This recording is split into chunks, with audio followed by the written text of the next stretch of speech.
Hello and welcome to The Hill is Always Greener, a show where four friends have chill discussions about Sonic the Hedgehog to distract themselves from the inevitable passage of time and their own rapidly waning ability to relate to the youth.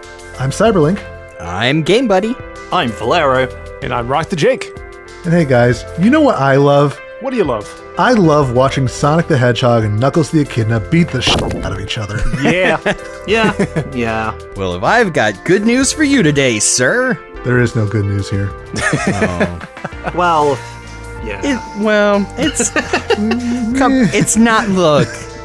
It's complicated. It's not all bad. There are some really pretty pictures in these pages we're going to go over today. We can't start by being like, well, this is gonna suck. Because we can't. People need to sit down and be welcomed into the podcast before we start saying, well, this sucks.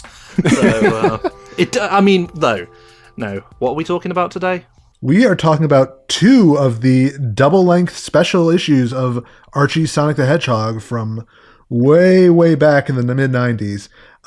We have Super Sonic vs. Hyper Knuckles and Mecha Madness, two very, very, well-remembered Sonic and Knuckles stories from the comics' early years. Much more remembered than the actual Sonic and Knuckles book, because that's just kind of there. Yeah. I remember getting my parents to get me both specials when I was a kid, and sorry, my cat's bumping against my microphone. I love you, but stop. Okay. I love you, but stop is also what Sally kept saying to Sonic throughout these issues.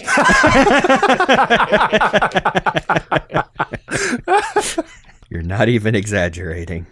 Yeah, I remember as a kid having my parents order me both of these specials so that I could read them because I just saw the covers and I thought that looked so cool. And to be fair, as a kid, very much enjoyed them. And even as an adult, rereading them for today's episode, I'm like, yeah, these are still, these have some good spots in them. But I think we're going to have some fun talking about the other spots. Yeah, I remember as a kid who started picking up issues just from my local grocery store off the comic book rack, that every time they advertised a new 48-page special, it was an event. And yeah, those weren't regular issues, so I usually would have to ask my mom, can we cut out the subscription page and will you write a check so I can get these special issues? I've saved my allowance. And really just the memories come flooding back. I don't think I ever read Super Sonic Hyper Knuckles back in the day, but Mecha Madness is one of the few classic Archie issues that I actually own physically. Oh, nice. I feel like Mecha Madness is pretty legendary. I feel like it wasn't even a few years ago I saw panels of it being passed around Twitter and people just being like, whoa, this looks amazing. And the art does. It really does. Yes. We will give credit when it's due when the time comes.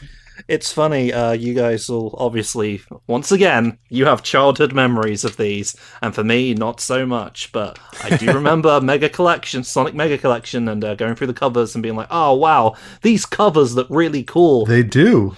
STC covers weren't usually as cool as this, unless we got a rare Richard Elston one, so for the most part, I'm like, wow, all of this looks really interesting. Looks. Yeah. And even, it's Carl Flint did most of the STC covers, right? Yeah. And even so, I mean, look, there is a certain charm to the Carl Flint STC covers. And that is another dichotomy of just the difference between American and British kids comics at the time, where it kind of wasn't the point to have a super eye-catching piece of art as a comic, is you were more, STC more advertises everything that's in the book. And they want to draw your eye to the free gift if there is one. So so they'll have to take up space off the cover just to be like, well, here's where the gift goes. Your free Sonic badge or a tiny package of Pastels candy. So yeah, I figure let's start with the first one of the two that was released, Super Sonic vs. Hyper Knuckles. This was January 1996, right? That is correct. I think so. My copy's marked, what is that, May? Yeah, the page I'm looking at says February 1996. Well, early 1996 this came out. Yeah. That's what we can confirm. So we're focusing on the main story of the book, Crash of the Titans, written by Mike Gallagher, pencils by Art Mawhinney, inks by Rich Kalowski, colors by Barry Grossman, letters by Mindy Eisman, and of course with a cover by Patrick Spaziante and Harvo. That's a lot of credits. I'm sorry, I'm used to there only being a few in British comics, but I keep forgetting like you've got to have like a separate inker, a separate colorist, a separate, just about everything. And honestly, it's a real nice cover. Oh yeah. Like, I couldn't help going through these issues, especially Mecha Madness, which is the main story, is penciled by Spaziante.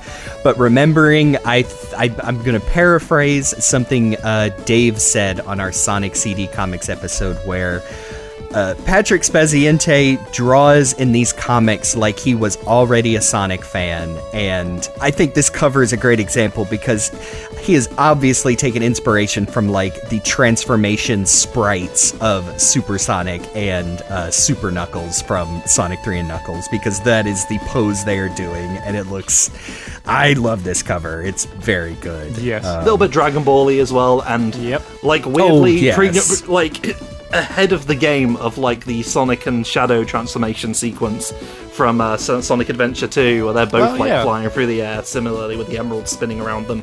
And I did notice that the colors on the cover are credited to, I'm assuming, like a third-party coloring team, and I bet that's why you get these like very cool. I wonder if like semi-digital effects of like the transparent Hyper Knuckles and Super Sonic in the background against these, cool ruins that don't really appear in the story. They just, hey, let's make a cool background. It pretty much brings the image of, hey, this is way cooler than what we're making out to be. It's way cooler than what it actually is inside the comic, and yeah. And I mean, that's not to say, anything bad about Art Mawhinney's art, because like, as we talked about with, the children's books, this is like classic American Sonic distilled. Yes. Like, I was actually surprised at how good, like, all of the layouts are, for this main story. And I chalk that up to Art Mawhinney just being, really good at his job. Also worth noting the credit page also looks really cool. I think that's another bit of spaz art. Looks lovely. Yep, table of contents art right there. I would love to own the originals of any of these. Oh boy. Oh yeah. Yes. Put them up on the wall. Well, unfortunately, Patrick Spaziante isn't going to like Sonic conventions like the STC artists bringing the original art. Boy, that would be nice. He probably could if he wanted to. I mean, I think we mentioned it the last time he came up, that he just seems to be like a pretty quiet guy who shows up on the internet every once in a while. He's like a powerful hermit in isolation who comes out every now and then to bring his wares. Periodically upgrades your attack and defense. So yeah, we jump into the comic with Crash of the Titans as Knuckles is marching up to Robotropolis to file a complaint with the manager.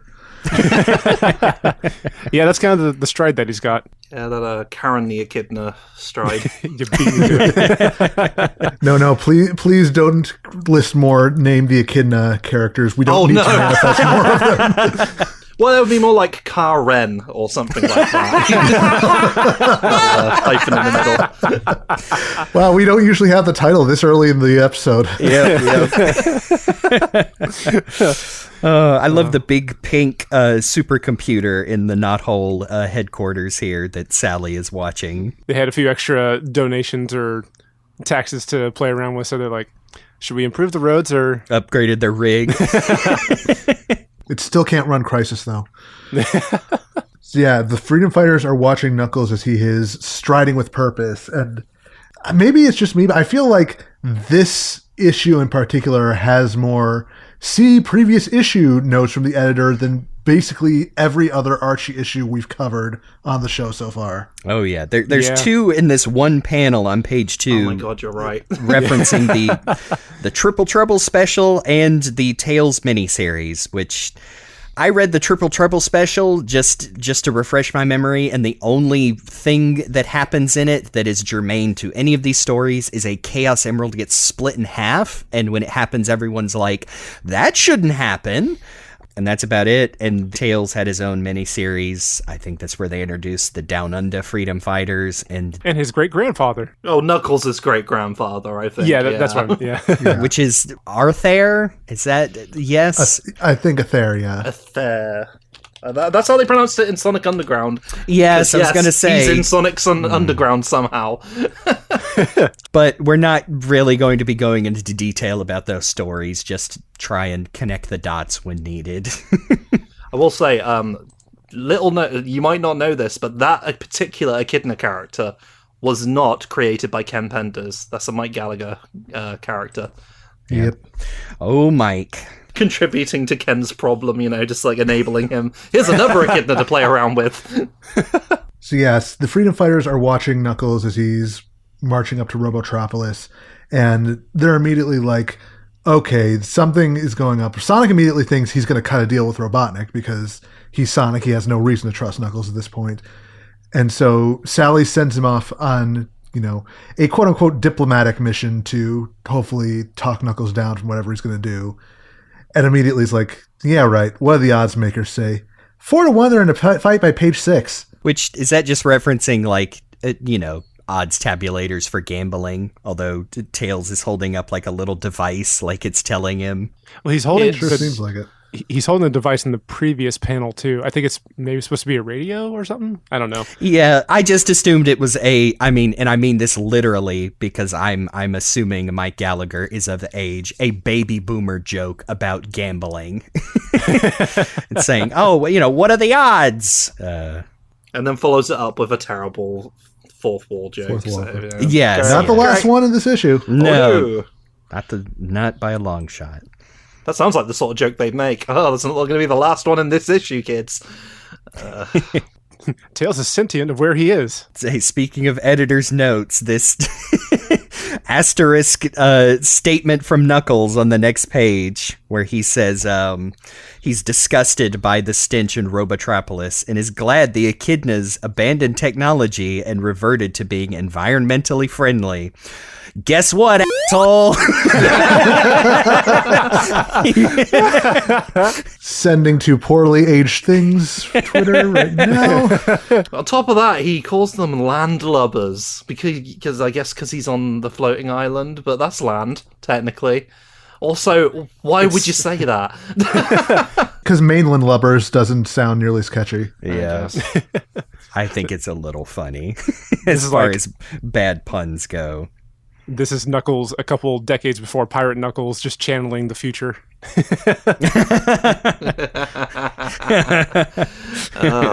Hey, Mighty's here. Yeah, we get a quick flashback to Knuckles on Angel Island discussing with Mighty about the whole Chaos Emerald cut in half thing and going into detail about how, the island used to be powered by a dozen Chaos Emeralds, but now it's just the Master Emerald left. And perhaps the answer to the potential emeralds getting destroyed lies in the Book of Myths, which has been hiding in this little hole in the wall. Well, a hole in a tree, even. Hole in a tree, excuse me. By the way, they say the Master Emerald, by the way. It's just they call it just a Chaos Emerald. But it is the Master Emerald, isn't it? It just looks like a regular one. Yeah.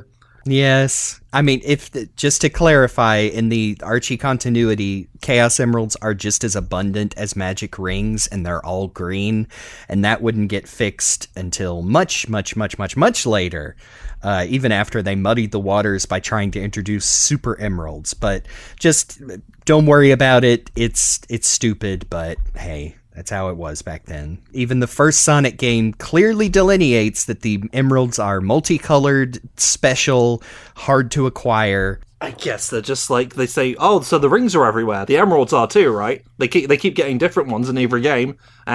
Screw it. It's for kids. They don't care.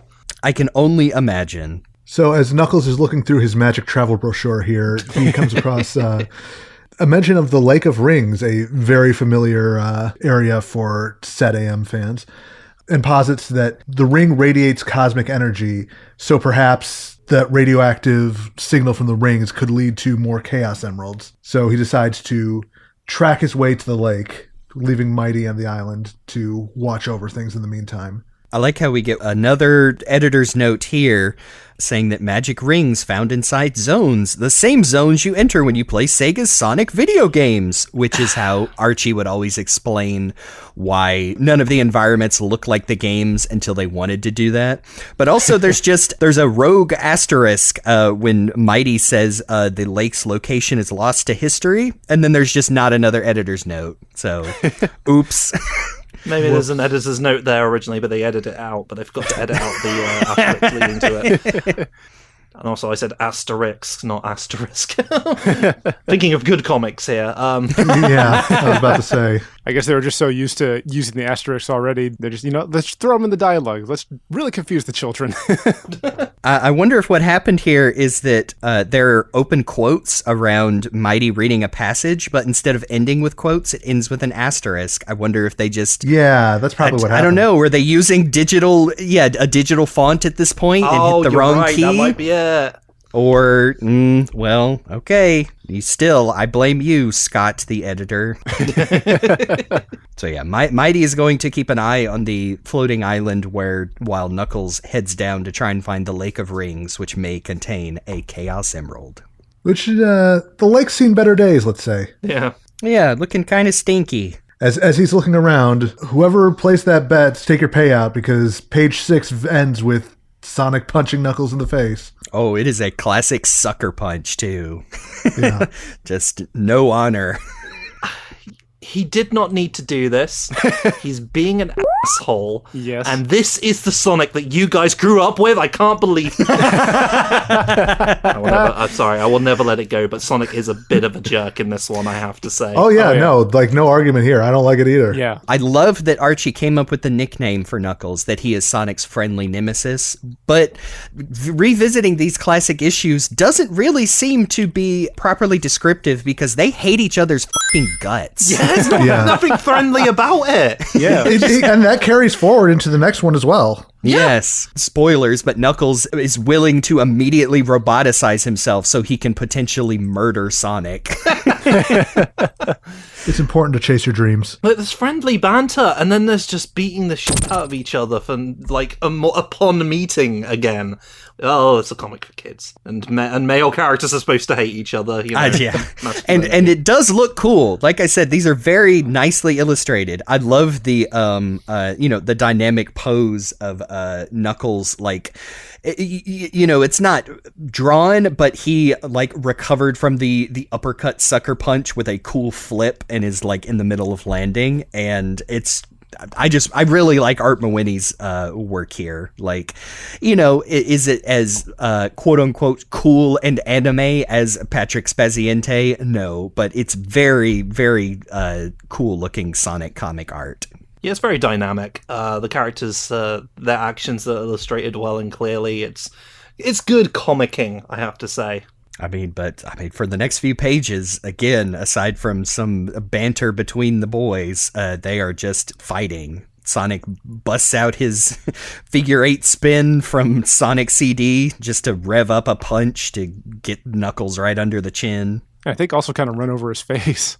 Yeah. It sure looks like it. Okay, yeah. This is my figure 8 move. How do you like it? Ow! I ate it! Like the number 8. Hey, that would work. That would work if you actually had a British accent, which we have established is something that should be happening in Sonic. Yeah. Oh, I ate it. I have expected Knuckles in that bottom panel to have a big shoe print on his face. Oh, yeah. Yep. Before he reaches into the ground and yanks a tree into Sonic's way in a full page that is this might be one of my favorite pages. This is just a good one. Yeah. Trips Sonic up and he gets his head spike stuck in the tree. What an asshole. Knuckles using trees to defeat Sonic is a long-standing tradition. Like, I immediately think back to Sonic X Episode 5. True. Oh, what a great view! So actually, before we leave this violence of trees, the way that you read Knuckles' 2 lines here, this is just semantics, but how do you say the first route word? Do you say route or root? Oh, you're right. It's definitely meant to Knuckles is saying root. Once again, if he was British, that would make sense. Yeah, it's meant to say, he says, I see the route you're taking, hog, but this route creates a roadblock. Meant to be homonyms. Yeah, Yeah. It definitely works much better that way. And as a kid, I used to say root for both of those words. And now as an adult, society has worn me down to say route. Also, I love the little can of yellow G Fuel that keeps rolling around in the dirt on these different panels. I know, just random bits of trash. Sonic was sponsoring G Fuel before it was even considered. That good old peach rings. I really like the panel of, Sonic stuck with the quills in the tree, just lifts the tree up and swings it over his head to come down on Knuckles. Yeah, like how strong is That's this boy? a good bit of slapstick. Yep. Sonic cares about the environment, by the way. I just put throwing that out there. I mean, I guess to be fair, this tree is obviously dead from Yeah. the pollution around the lake, so Might as well call him a tree slugger. thankfully Sally is here to tell the men to knock it off. Those silly boys. Yeah. She's not that bad in this issue. She's just very, I guess, dry. She kind of does just show up to like explain what is actually going on, but not as bad as say, well, we'll get to it. Yeah. Yeah. But yeah, she's got Nicole, her trusty computer and future cyber girlfriend, who has picked up on readings from near the lake where they were fighting. And lo and behold, they take a peek down in the hole and, oh, it's an ad for Jimmy Dean sausages. Oh, yeah. Featuring Jughead. I don't know about you guys. I'm reading the proper full scans of these that contain all of the ads. God, I wish someone would do that for STC. I want all the adverts. I know. I do feel left out when I'm listening to Dave and Chris, where they've got their, proper physical copies with all the adverts, and I'm just a poor schmuck looking at the scans. Yeah. I do want to call out that like right before, like in the last panel before we get into the part 3, where Sally's saying, "Don't be shy, boys. Take a look down here." Sonic just says grumble, and then I'm thinking about this, like hearing it out loud verbally. Knuckles just goes, Yeah, snorts at him. it's a snort. I remember as a kid imagining, trying to imagine what. Yeah, I guess he just snorts like a pig, but I mean, they're both flustered. Like Sonic's like, why I wanna, and yeah, Knuckles just Testosterone just bubbling to the surface. yes. His grunts. it's like he's either snorting like a pig or he's about to hawk a loogie at him. yeah. It's pretty funny. That's kind of a Mike Gallagher kind of thing, is having them sort of like writing out the little noises they make, the gasps and the chuckles and things. And Yeah. One that shows up a lot is a character saying "what," but blown up in bubble letters WOT. What? oh yeah, that makes it sound British to me. Yeah. You what, mate? Yeah, exactly. By the way, these last 2 panels, Sonic looks a bit Christmas tree-ish. Yes. That's the Christmas tree style Sonic that you would see in some of the style guides, but also a lot in STC too. Yeah. Although, he's missing his ears in that one panel. Yeah. I feel like someone was probably they might have been referencing the style guide or like the special stages where you can see Sonic from behind, but Yeah. maybe the ears got lost. It's one of those that just it is hard to make look good in traditionally drawn art. It looks fine in 3 dimensions where they can manipulate the model all they want, which is kind of where I think it is odd, but I understand why when the Sonic X series came around, they were like, no, Sonic's got 3 spikes no matter what angle. We're gonna cheat. We're gonna Mickey Mouse it, and Yeah. Understandable. it works for the most part. But Art Mawhinney's got a pretty good handle on Sega characters, I think. Like, he draws Knuckles really surprisingly well. He's even got the big snout from the early art. I quite like it. Yeah. He has his proper head shape. A lot of early artists would just give Knuckles a big old round head, and it's like, no, he's got that that ridge that his dreads fall down off of. It's how you differentiate the classic Sonic and Knuckles silhouette logo. They look down the hole where the tree used to be, and surprise, it's an unknown zone, which I don't think this really tracks to any specific zone from any of the previous games. It's kind of an amalgamation of mostly special stages, I think. They just gave Art Winnie a bunch of screenshots on like, here's a bunch of game Sonic. Do that. Yeah. Just slap a bunch of game bullshit in there. They took the special zones from the first 3 games and just put it in a blender, and then they threw up, and then you got all that in there. Yeah, so Knuckles leaps down from the Frontiers overworld to the cyberspace stage. Yeah, that's pretty much it, yeah. Sonic follows quickly behind, despite Sally being like, come on, look before you leap. Nope. Although he does stop briefly when Sally mentions that Knuckles hasn't changed since they used to spend summers together. And Sonic's like, what? Excuse me? Not the only time we're going to hear about that tonight. Yeah. Yeah. I don't recall. I mean, we eventually get like straight up like, oh yeah, like the King and Sally visited the floating island is like a, establishing a diplomatic relationship with the floating island, and the King and Locke the Guardian went about their business that Knuckles and Sally like hung out when they were younger. But it's such a revelation because Sonic and Sally. She was interacting with another boy. That's scandalous. You can't have male friends, no. She does tell Sonic to mind his own gosh darn business. And he smartly obeys her. And after that, Sonic dives into the unknown action zone where there's just so much happening, so many things going on. Yeah, it is a psychedelic environment. That's a good way to describe it. And there's badniks here. Yeah, there are a few badniks. And yes, the aforementioned packed to the gills with green Chaos Emeralds and golden magic rings.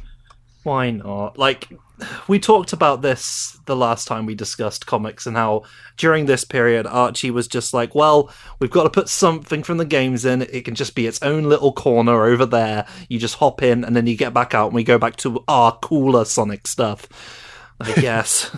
Because they didn't know what to do with the game stuff. I think it's justified for us to, even as adults with hindsight complain, because I do distinctly remember reading these as an age-appropriate child and going, well, that's not how that works. I wonder why they did that. And just wanting it to be more, because it really takes the how special the Chaos Emeralds are and kind of just does away with that to where they're just like, it's just a power stone or whatever. There is nothing too unique about the Chaos Emeralds for a long time in Archie Sonic. Yeah, when I was rereading this, I was thinking back to the Disney show Loki, and listeners, if you haven't seen Loki, just like go forward probably like 30 seconds because this will be short. But the way the Chaos Emeralds here are used reminds me of like the revelation that there's tons of Infinity Stones, and in the Time Ward, they're just paperweights. Yes, I remember. Yes, taking the all-powerful object and reducing it to show a scale, yeah. No wonder, no surprise, that one of the things that Ian Flynn would do when running this strip would be to condense them down into proper 7 Chaos Emeralds. And he really went out of his way to explain it in the story. But I would have just been happy to be like, oh, all that stuff? Nah, not canon. Yeah. That's not how he does things. Yep. I really like revisiting that, Ian's early stories because, and I know that is what the editor told him. He would say, hey, we got to get rid of a bunch of this crap. And he was like, okay. And yes, like surgically and succinctly managed to do it.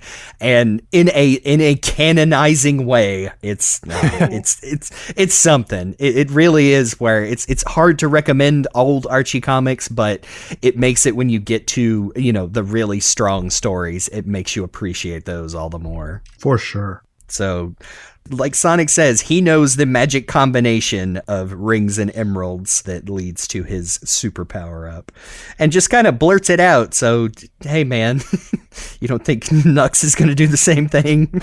So Sonic turns into Super Sonic and it's pretty cool. Yeah. They haven't got the spikes right. That seems to be a recurring thing in the early days, but it still looks cool. Yeah, that's about my only complaint. Is it is weird because Spaziente gets it right on the cover, but then Art kind of fudges it in the main story, where it just looks like he has more spikes instead of Super Saiyan floating spikes. Yeah, upturned. Because they at least had they had Sonic 2 and 3 to reference at this point for Supersonic. But yeah, they got I love this color. The scans I'm looking at are slightly adjusted, but this beautiful goldenrod, properly shaded. That is a Supersonic. Yes. It is interesting that this is the first time we've seen Supersonic since his first appearance back in issue 4. Yeah, to fight the Universe Salamander. We will get to that story one of these days. Yeah, we'll have to do those. So that's how long it's been since they included an important, really cool element of the Sonic games. Of course, yeah. I'm not going to pretend to be surprised. Yeah, and with how Archie treats the Chaos Emeralds, like they even have written themselves into a corner. It's like, okay, they're so abundant. Why doesn't Sonic just do it all the time and, just fly straight into Robotropolis and blow the whole thing up? But hey, it's cool. Well, he does that in the next story. But I do like this panel of Knuckles like counting all up the emeralds and rings. So it's just like, carry the 2, go over the 1. Sonic's been blabbing on, and he's just had time to make a nice little pile. I'm so cool. Look at me. So do we think the fact that they call this Knuckles Hyper Knuckles, do we think that was a mistake or an intentional, like, that just sounds cooler and differentiates it from Supersonic? Considering what they do with Tails later on, I think it might be an intentional thing. That they would make Turbo Tails red with a cape and like it does seem like an intentional thing. I remember again as a kid thinking like, no, that's not Hyper Knuckles, that's the Super Emeralds. But now I'm thinking it was just an intentional, like, hey, that's just what we're going with. Was not a mistake. They just don't care. Yeah, and I mean it's fine. I feel like I almost expected them to do something like give him a alliterative name like Nitro Knuckles or something. Oh, that would have been cool. With a K. Nitro with a K, that would be great. Ka-Nitro, Ka-Knuckles. Yeah. Thinking, like you said, Turbo Tails, like, oh, they just, they didn't think too hard about it, huh? So, moment of transparency. Up until this very conversation, I actually always thought it was Hyper Knuckles. Oh, did you not play through Sonic 3 and Knuckles and get the Super Emeralds and everything? I did not. Oh, that's fair enough. Understandable, because it does sound like it's a distinctive, distinction between the two forms. But no, it's Super then Hyper. That's the rule. That's how it's supposed to be. Yeah, that's true. Yeah, I feel like that is a recurring thing. Like I remember back in the day, everybody would call Super Shadow Hyper Shadow. For whatever reason. Yeah, well, I know. Okay, I have no way to cross-reference this. I'm pretty sure it was an American Prima guide that straight up calls him Hyper Shadow in the text. I remember reading that a long time ago, and I think that is where that came from. I can believe it. But yeah, it sure seems like it's just a way to differentiate from, they're treating it as almost its own character instead of a transformation multiple characters can achieve. I mean, it all goes back to Super Saiyan, huh? Yeah. Super Saiyan used to be special, and then it became something like anybody with a drop of Saiyan blood can do.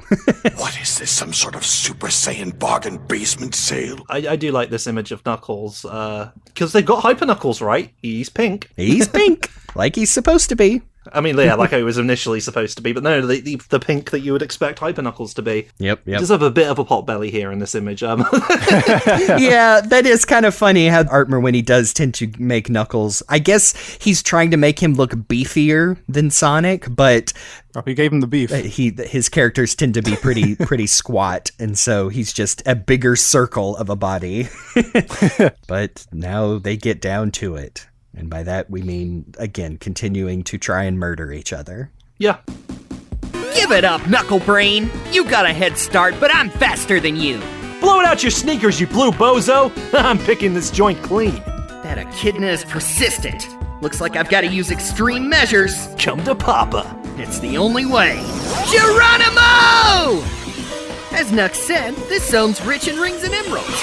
Whoa! By juicing to top speed and running over him, I'll hit the magic numbers. And those numbers are 50 magic rings and 7 chaos emeralds. Changing me into Supersonic! Ugh. 7 and 50, eh? Okay, I got enough emeralds. 4 rings short. Okay, little guy, the jig's up! Your unconditional surrender will be, hey! Make that 3, 2, 1, bingo! Step aside, sucker. Make way for Hyper Knuckles. Imposter! Copycat! Your powers can't compare to mine! You talk too much, Super Hog. So I'm going to super shut you up once and for all. And again, looks great. Like incredibly dynamic. Like you can feel some of these punches, and I like. It is kind of funny that Art Merwini's very like bright, colorful, child friendly, almost Disney art. It's like no, these guys are not holding back. Right. Although I can hear the the cartoon sound effects where Sonic is like punching Knuckles 100 times with his hypersonic speed here. The dialogue between the two just it really reminds me of children on the playground just like being overly dramatic and yelling at each other with lines like your powers can't compare to mine and so I'm gonna super shut you up once and for all. Nuclear bomb beats paper. Yeah, exactly. And also they keep like using the most proper of names for each other, like not bad, Hyper Knuckles. They got to get that branding over, Oh yeah. Oh yeah, love the discarded thing anytime they use like the the names for Sonic and Knuckles in the official Sega font. There is a tiny trademark in the corner. Of course there is. It's an extra joke to me now. It's so silly. I just love the part here where they're like gearing up to attack each other. Sonic's got his spinny legs, Knuckles about to swing his big fist. And then we see Glenn Close from 101 Dalmatians. Coming, starts Wednesday, November 27th at theaters everywhere. Oh, yes. If you are going to go back and read these comics, I beg you to get these full versions with all the ads for, Twizzlers candy and the original 101 Dalmatians live action movie. Then we got a pinup of just them trying to kill each other. Yeah. I love Sonic grabbing Knuckles' dread, like pulling his hair. I know. This is a proper street fight at this point. We are at the hair pulling stage. That part where Knuckles does the spinny legs thing, but with his arms, so he can drop kick Sonic in the face. That's very funny. I love this line. Where Knuckles. That line has stuck with me my entire life ever since I first read it. For real. This actually got a chuckle out of me where Knuckles says, and I can use my whirling fists like wheels and my feet like feet. As he kicks Sonic right in the chin. My feet like feet. And of course, that's the thing that puts Sonic over the edge. I'll take punches every day, but you put your feet in my face? No. Something I have been noticing that I think is interesting is that Supersonic has little sparklies around him at all times. Hyper Knuckles does not. Yeah. That's true. It's not game inaccurate. I believe, doesn't Super Knuckles have, or maybe I'm just thinking of Mania, where he just has like a shiny aura. Super Knuckles just flashes in Sonic 3 and Knuckles. Hyper Knuckles... Yeah, it's just flashing again. Okay. Yeah, that's actually accurate to the games. Yeah. Well, there you go. They get it right on some things, folks. Actually, now I look at it, yeah, because when Supersonic runs, he gets the little sparkles coming off of him, and Hypersonic just has the sparkles all the time. Yeah. Oh man. Oh, yeah. It's a good thing I don't get seizures anymore because that's bad. Yeah. Yes. Maybe another secret reason the hyper forms have not shown up again properly. Yeah. Maybe. Yeah, we get both of them lunging at each other in one final clash, moving at incalculable speed, unimaginable raw energy erupting, literally bending time and space. The walls containing the zone's reality begin warping wildly. The zone can no longer contain itself. It swells, it cracks, it explodes! Nice job breaking it, heroes. Yup. So I wonder if this is where Akira Toriyama got the idea for Battle of Gods. Oh, gee. Just imagining that. He's somehow getting a hold of old Sonic comics. What the? It's about time the inspiration cycle, like, completed itself, you know? Yeah, Yeah. everything comes full circle. There you go. This is kind of our first real indicator that power creep in Archie, as it goes on, is going to get real stupid. Oh, yeah. Can't help but recall in the future where Sonic, even more so than usual, starts ripping off Speed Force moves from the Flash. We're like, I'm going to vibrate my atoms fast enough to pass through these walls. And, you know, shit like that. We get our one appearance from Robotnik as he and his SWATbot are monitoring the situation. And we get a Sonic F episode 1 tier joke at the end where It sure I'm not is, afraid to isn't admit it. He literally lampshades that this is a 48-page special and he only gets a 1-page cameo. It doesn't happen in this one. I do like how if Snively isn't around, that Robotnik will usually have a SWAT bot just by him. And because all the SWAT bots are just, you know, disposable flunkies, oftentimes he'll end with like destroying the SWAT bot on the page. Like with, I think there's one where he literally does like an overhand like axe handle punch to crush one's head. Just because, like, yeah, he's got a million of them. I can't decapitate Snively, you know. If not a SWAT bot, then some other badnik. Yes, if not a SWAT bot, then a crab meat badnik sometimes too. The crab meat was kind of like his first minion in the comics, weirdly enough. Yeah. Like, they didn't have anything to work with, so they're just like, this one. This little guy. They looked at the big list of badniks. So, as we find out, Sonic has emerged back on the lake. Sally's helping him up. Yeah, no, the zone has been completely obliterated. All the emeralds, all the rings. And Sally seems weirdly cool about it. Yeah, I was for about to some say. reason. Yeah, because I sure don't think, like, Knuckles snuck out of there with a Chaos Emerald, but I don't think Sally knows that, so she's just like, whatever. She just popped a gummy before she came out, and now she's real mellow. Yeah, whatever. Let's go home, Sonic. If we really wanted to give a reason to it, maybe she's happy because that's also less resources that Robotnik could get, but this is a Supersonic special where there's more violence than rational talk, so... Yes, that's really stretching. That is a subtext for sure, because it sure seems like Sally's only job was to show up to point out the zone so Sonic and Knuckles can jump inside it. Oh, and to again casually drop that she knew Knuckles before Sonic did.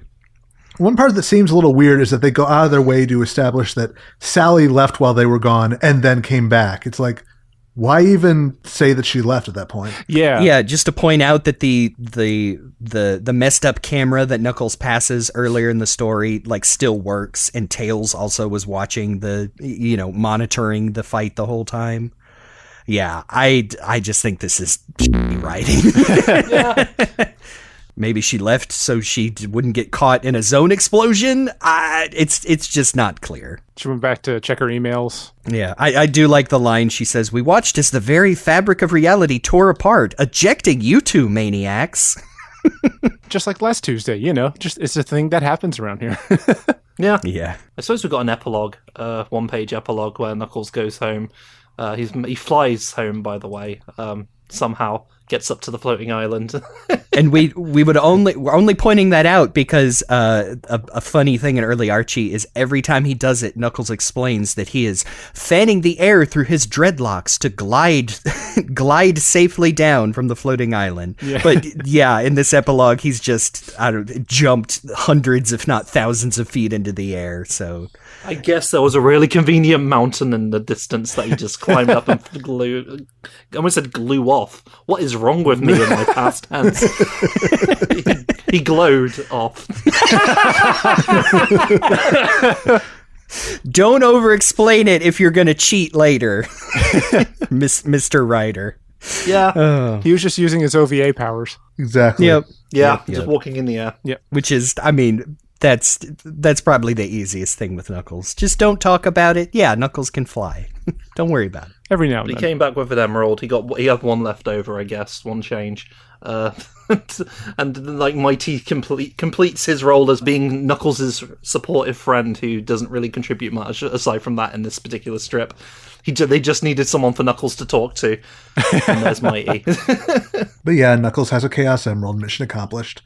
To be continued. And there's other stories in this comic, but do we really have to go Yeah, over there's a backup story. I don't want to get into it. Well, I mean, we could talk about the one at this other strip there. It's Veronica in Home Improvement, a public service announcement comic celebrating your disabled friends. That's nice. Anyway, moving on. All right. It actually is. Yeah. No, it actually is nice because then we don't have to talk about the backup strip. Because it is a Ken... Oh, wait, I was going to say, this is a Ken Penders strip. It is. It is, but it's also a Mike Kantorovich strip. Yeah, apparently. Is that better or worse that this was co-written with another person? I want to know, because Mike gets first billing here, technically. I want to know what his role was, though, in writing this, because this is a Pendersy strip. A very Pendersy strip, actually. Yes. The most notable thing about this is Knuckles is remembering being brought up to be the next guardian by his father Locke, and his memory ends with when Locke said, I have to go do something, son, and then jumps into a wall of fire, apparently killing himself in front of his son. And Knuckles saying, and I remembered that forever, and I'm sure my dad had a good reason that I will come up with to justify it later. I mean, what do we say at this point? Like, we haven't really gotten into the Knuckles saga in Archie. It's bad. It is a complicated mess. It's so odd that even all the way back to, this is almost the beginning, and you're like, man, this is weird. What is going on? Oh boy. It's the adventures of Knuckles and bigger Knuckles with beard and karate gi and boots. I guess that's who is a terrible father. Spoilers. And the Chaotix are here, I guess, too. Hey, remember the people from the video game? They play a very, very tangential role in Knuckles' story. SBO doesn't look happy that he's there, though. Yes. And Vector's got something going on. Oh, boy. Hey, the less we get into how Ken Penders wrote Vector the Crocodile, the better. I am not ready to tackle that problematic subject. I don't want this to become the Dunking on Ken Penders podcast. And the way we avoid that is not talking about his stories as much as possible. Yes, because like we said, it's hard to stay positive about some of these. This one in particular is just another glance of the bad Knuckles stuff. Why is it bad? Well, read it yourself. Actually, no, don't. Yeah. We'll get to it one day. Just, be patient. And we end on several pages of advertisements, one for the real adventures of Johnny Quest, which I don't know about you guys. I do remember watching as a child and thinking, this is the coolest thing I've ever seen. Absolutely. So freaking cool, this show. It was cool, but my biggest memory of that show is Rat Trap shooting Johnny Quest down a mine shaft. Sorry, what? It was a Toonami Beast Wars promo. Let's say it was memorable. All next week at 5:30, Johnny Quest packs his bags. What gift?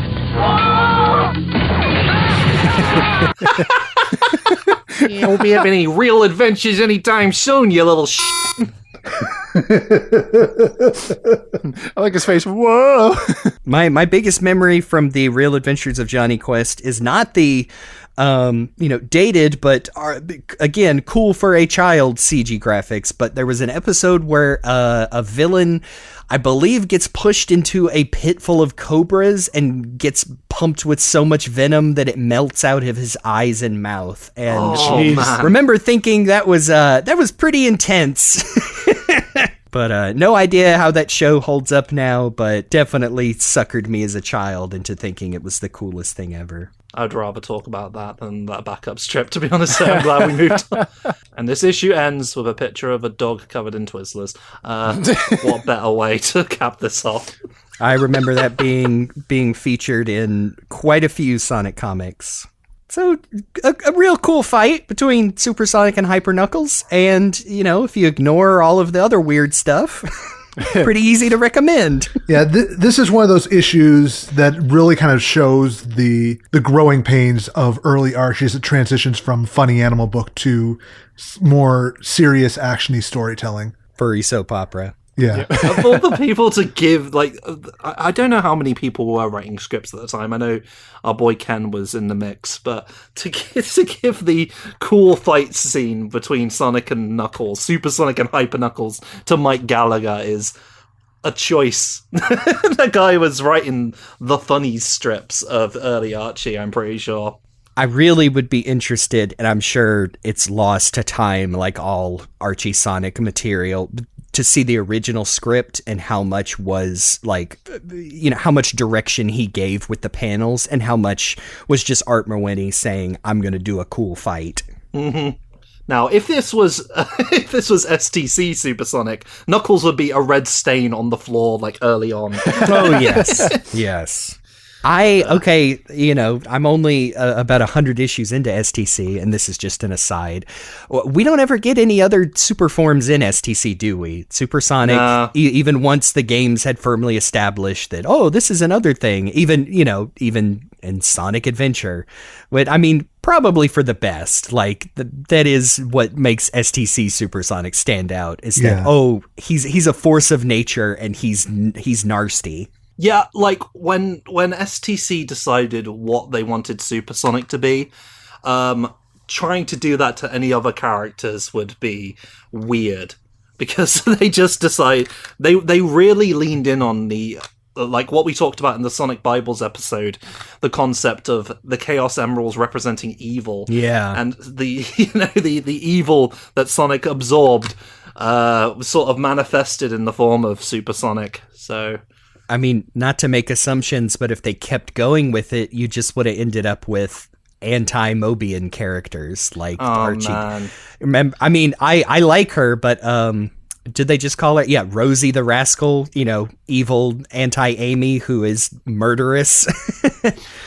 Yeah, but I like that one. Yes. See, that's where it would work, but then it just makes it would make it less special if STC did more evil super forms. Although, now that I'm saying it, it would have been cool to see an evil Super Amy.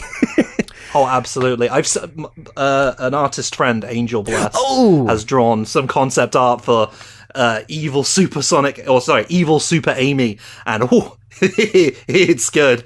I think I might have seen that a few months back. It is just badass. Yeah. Yep. Well, that Amy has had to put up a lot of Sonic, so all that stuff gets buried down and comes out. Yep. Yeah. If they're like I said, I'm 100 issues in. If there was a character who deserved a super form to fight against a Super Sonic, it would be Amy. That or Tails has finally had enough of Sonic. Yeah, Tails would be so pissed. Super Pixel Brain. Good stuff. But this has nothing to do with the Archie comics we're discussing today. It's just fun. Like I said, just a special aside for me. So, we jump forward a few months to Sonic and Knuckles, the Mecha Madness special, and this is one of the all-time Archie covers. This is like what a superhero movie poster looks like today, but better. Yeah, I was about to say, the colors are better on this, that's for sure. Well, it's not just orange and blue, but there is quite a bit of it.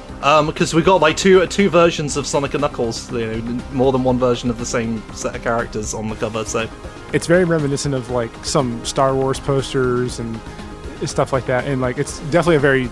I think, honestly, the most striking image in the cover is Fiery Eggman. Yeah, the big flaming Robotnik really kind of brings the whole thing together. Yeah. Yeah, now that I really look at it, it really does evoke, oh gosh, who was that original? I mean... Drew Struzan? Yes, Drew Struzan. It really is formatted like one of those classic movie posters that, like, when you think of a movie poster, that is the image that comes up in your brain if you're a certain age. You know, you're right. I am that certain age, and I should have thought of that first. Yeah, because Sally's taking up the Leia pose here. Now I look at it, and Bunny's there being cool. Yep, as usual. This was included in the Mega Collection gallery, was it not? Yeah. Yep. Yeah, and then I feel like Mecha Madness, specifically, Patrick Spaziante's designs for Mecha Sonic and Mecha Knuckles, like, get passed around, like, every couple years is like, whoa, this was actually sick! And I'm like, yeah, it is. Just, maybe ignore some of the dialogue, but...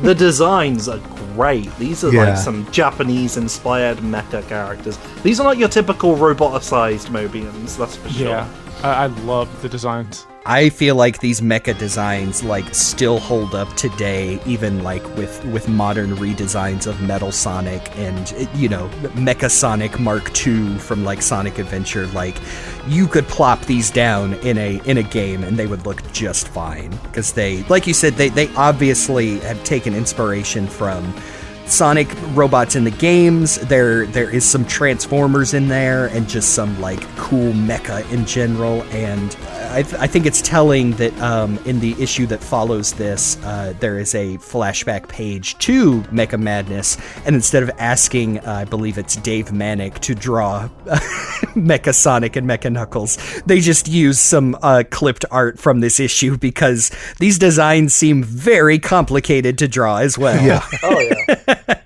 You could only give this to Spaz. I love this table of contents backdrop of the screaming Sonic shadow behind Mecha Sonic. That's just, it's so good. Yes. This is Mecha Madness, written by Michael Gallagher, penciled by Pat Spaziante, inked by Harvey Mercadocasio, and lettered by Jeff Powell. Last time on Sonic the Hedgehog, Sonic's request to allow himself to be roboticized is rejected by the Naho Council.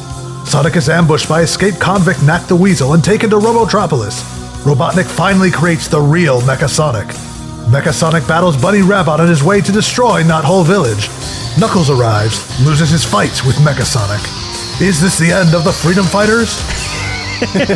Yeah, things are looking real bad for our heroes, and for reasons that were elaborated upon in the previous issue, which really should have just been part of this one. Yes, that is a recap of the events of Sonic number 39, which they, again, really, there's two backup stories in this 48-page special. They really should have kicked those to the curb and included these stories of at least Sonic 39, because that is also penciled by Spaziante. And, I mean, they should have just thrown 40 in there, too, because that completes this whole 3-issue arc. It's very silly that they didn't do that.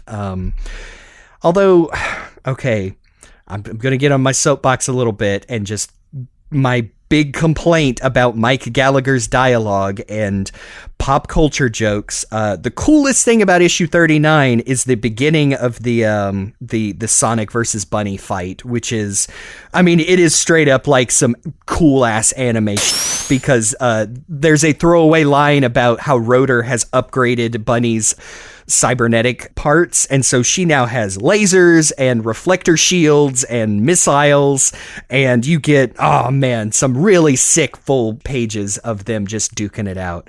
Unfortunately, you also get Bunny's opinions and stances on the American Civil War, and nah, that sucks, dude. I am in a part of America where I have to deal with my shit-ass neighbors flying the stars and bars, so Mike Gallagher, suck me sideways for that. That does not fit the setting of Mobius with these funny animal creatures, so I will tolerate a robot Urkel. I will not tolerate slander on Bunny Rabbit's character. We've already established, like, yeah, fine, okay, we can have a character be French, we can have a character be from the South, or it doesn't have to be the South of America, I guess. But you can't go making... You can't make Bunny Rabbit into a pro-Confederacy person. That's not... She's a good character. Exactly. She's one of the goodies. I'm not even going to give the benefit of the doubt that, like, oh, it was a different time. Like, no, man, it's just bad writing is what it is. But, hey, that's not in this issue. No, well, we needed to talk about it because it's there in the lead up to this. I did extra unnecessary homework and read 39 and 40 just to complete this story, and yeah, I did too. That stuck out, and I had to acknowledge it, Mike. And so, as we continue this chill podcast about friends talking about things they like, we move on from how Bunny Rabbit was pro-slavery. Okay, I will say something good about the art. We've kind of talked in the past, like half jokingly, just because of how a lot of artists that did Archie work, especially in the early issues, either came from funny books or superhero stories, and so kind of struggled getting the proportions right on these cartoon animals. I think Patrick Spaziante strikes a pretty good balance, especially when it comes to, I'll just say the girls like Sally and Bunny, of like, yes, they have more shapely bodies than you're used to, but he kind of does the same thing to the guys. Like, he kind of gives them extra elbow joints and muscles and whatever.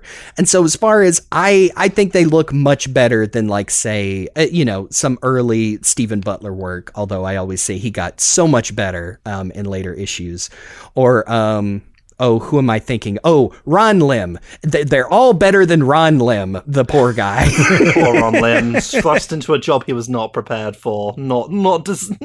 His abilities were not made for drawing Sonic the Flippin' Hedgehog, that's for sure.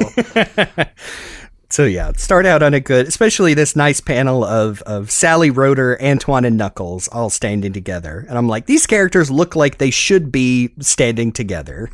I'm okay with them having joints and stuff. I know we joked about it when Dave was on about her having actual knees and everything.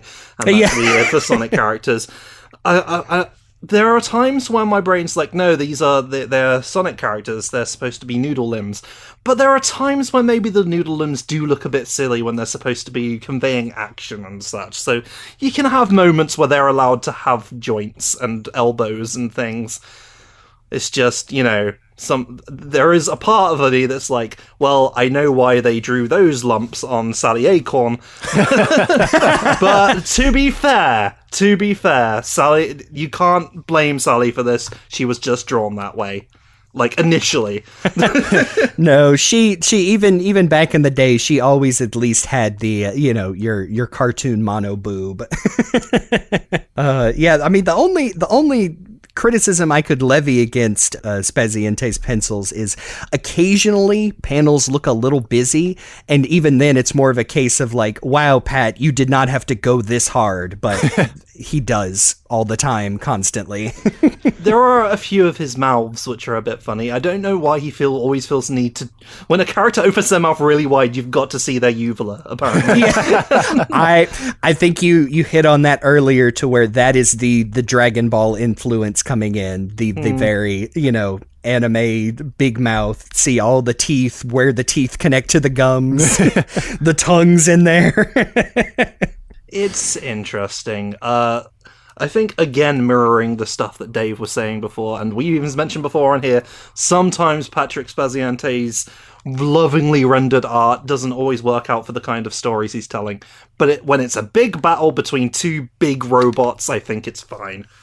Yes, when you can get past Mike Gallagher's schlock into the characters punching each other, that is where it truly shines. I also very much appreciate Rotor's air guitar in this first panel.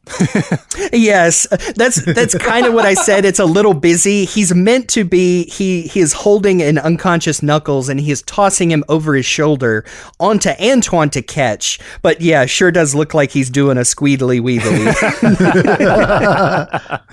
Mechasonic has defeated both Bunny and a flesh Knuckles. and is burning Knothole to the ground. He has not transmitted Knothole's location back to Robotnik yet, but he is just, he's setting all the adorable little huts on fire, and it's not good. So Sally has called Rotor in. I believe the last page of 39 says that it's time for it's time for drastic measures, and Rotor saying like, "Oh, you can't mean," and what she means is that they have a refurbished portable roboticizer all the way back from when they saved Bunny Rabbit from being fully roboticized, that they have kept around just in case they could reverse engineer it to de-roboticize their fellow Mobian friends. And she is going to ask Knuckles to roboticize himself so he can be a proper match for Mecha Sonic. Sally is kind of debating the ethics of this, and this is where we kind of mentioned this dialogue really does Sally a disservice to where I think they were trying to say like she's very broken up about this. She is asking her very close friends to put themselves in danger. She's also dealing with the fact that she believes at this point that Sonic has betrayed them, that after they said, no, you can't let yourself be roboticized, it's too dangerous. The last time we tried it, it didn't work, which is referencing the Mecha Sally issue in 29. And then, Sonic shows up roboticized, and they assume that he just went and did it and, got tricked by Robotnik because he's not very smart. But this dialogue really just comes across like she's going insane. She is losing her grip on reality. Kind of especially when she says, "Et tu, Rotor?" Yeah, because Rotor doesn't want this either. Like Rotor more than anyone, as their tech guy, understands how dangerous this is. And yeah, she says "Et tu, Rotor," which I did not know what this meant until years later, of course, when this is a comic literally for young children. But yeah, then she says, "We must use every weapon at our disposal to ensure survival. Planet Mobius is at stake. Let freedom ring?" Like, is this referencing something? Or is she predicting the justification for the Iraq war in a few years? Okay. Jesus Christ. Like, here's the thing, like, this and 39, like, we established that she was pretty chill in Supersonic versus Hyper Knuckles. Not so much in this and 39. They sort of make her a little bit authoritarian, a little bit, "I am the princess and you will do as I say." She doesn't say it like that, but that's kind of the vibe you get from her, and it's a bit like, I can't imagine Kaf Susi Sally saying any of this. No, yeah. I feel like they're trying to introduce that Sally is feeling like she is having to fully assume her royal obligations, because they have not rescued her father from the Forbidden Zone yet. They will in, I think, a couple issues, but they're just trying to cram too much in here at once. Like, it would be it would feel more natural if she felt like, if she was putting her foot down as the leader of the freedom fighters first, and not, Princess Sally Acorn, leader of the Acorn Kingdom of Mobius. And if she was basically just like spelled her reasoning out more easily. Like, yes, I know this is dangerous, but our lives are at stake here. But no, she just starts saying really weird shit. I hate it. Yeah, she also has really, using this loaded term, but seems to have like pretty big mood swings, because here Knuckles partially comes back into consciousness and is literally punch drunk, so he just starts slugging poor Antoine and Rotor, and Sally is like, "Oh no, Knuckles! Oh my god, this is so bad!" Ooh. And it ain't good, folks. Here is where she snaps out of her shock enough to deliver a flying kick straight to the small of Knuckles' back. That'll do it. That'll... Sorry, there's something about the the character. Well, she's not really the original character of the comic, but something about Sally Acorn decking Knuckles that just doesn't sit right with me. I've only known one person who could take me down with a flip back kick. Princess Sally Acorn. I know those toes anywhere. Oh my gosh. Oh, it all comes back around. This one might be a little bit more on Spaz himself with the art, but I mean, she's doing bedroom eyes as she says, "Hello, Nux. It's been a long time." Hey there. And starts reminiscing. Here we get another reminiscing on how Knuckles and Sally's dads knew each other, and so they hung out as kids on the floating island. Remember when your dad, King Acorn, would vacation on the floating island? My father was the guardian back then. Those were the simpler times. Summer nights on the beach. Yeah. No Robotnik. My uvula showing lightly. Remember when both our dads were huge assholes? Still are. My dad killed himself in front of me, by the way. It was so cool. My dad's just an unapologetic monster. Memories. Meanwhile, like, a knothole is burning behind I know, yeah. Yes. And I mean, I will at least say I do appreciate I think it's a pretty funny joke as Bunny is waking up hearing this. She goes, "Oh my, I smell gossip. Just what I needed to revive." That's pretty funny. I love your impersonation of Bunny. It's me turning on my natural accent to 11. There you go. I know it slips through on this show sometimes. So after all the reminiscing, Sally's like, "Oh yeah, Mecha Sonic's kind of burning everything down," and she pretty much before she can even ask Knuckles if he wants to do it, Knuckles just like, "Yeet! I'm gonna throw myself in." It's a good image. Yeah. Now, fast. She gives Knuckles a neuro overrider, which is meant to allow him to keep control of his mind and not succumb to the built-in, Robotnik programming of the roboticizer. There is something very funny about seeing Knuckles as just head first right in there, digging in there like, oh, like